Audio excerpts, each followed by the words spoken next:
The biting winds of winter in early 20th century Russia not only chilled the flesh, but also carried the mournful breath of a collapsing era. Amidst the storm of the revolution and the bloody civil war, fate brought together Dr. Yuri Zhivago, a sensitive poetic soul, and Lara, a woman of sorrowful yet resilient beauty. They first met on the brutal battlefields of World War I, where he served as a military doctor, and she as a volunteer nurse searching for her husband.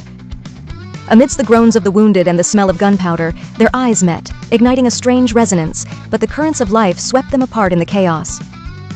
Years later, when the old regime fell and all of Russia was engulfed in famine and turmoil, they found each other once more in the distant, cold Ural Mountains. By this time, Yuri had a family, yet his soul found in Lara a spiritual harbor that no one else could touch. Lara was his muse, an endless source of inspiration for his burning verses, the flame that warmed his heart amidst the harsh winter of history. They loved each other in the most desperate of circumstances, with death and separation always lurking at the window. The climax of tragedy came when they fled together to the abandoned estate of Varikino, known as the Ice Palace. The wooden house was covered in snow. Inside, the fireplace crackled. Yuri wrote poetry while Lara sat sewing. Those were fleeting and fragile days of happiness, like an illusion. Outside, the howls of wolves echoed in the night, signaling the siege of political forces hunting Yuri and the scheming lawyer Komarovsky, who sought to claim Lara. Yuri, with the heart of a deeply loving man, understood that if Lara stayed with him, she would either die or be imprisoned.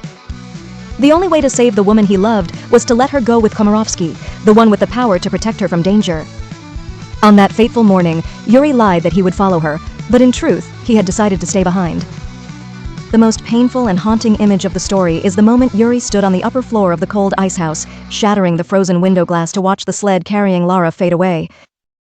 He gazed and gazed until the sled was just a tiny black dot, then vanished into the endless white of the snowy steppe. He used their separation to protect his beloved's life, accepting to stay and face loneliness and the slow death that awaited him. In the years that followed, Yuri lived a meager existence, withering both physically and spiritually in Moscow, and died of a heart attack in the bustling yet unfamiliar streets. Lara later returned to find him, only to discover the remains of his poetry collection, Zhivago, the only testament to their immortal love. Ultimately, she too disappeared in some labor camp of the brutal historical flow, leaving no trace behind. Their love was like an unfinished poem, beautiful yet tragic, crushed by the colossal wheels of the era, leaving only the howling winds of snow to recount a love without a place to belong. A classic love story that makes us sigh at the cruelty of war and the beauty of sacrifice, doesn't it? If you feel moved by this winter love story of Russia, please like, share the video, and subscribe to the channel so we can continue exploring other tragic love ballads in the next episodes. Goodbye and see you again.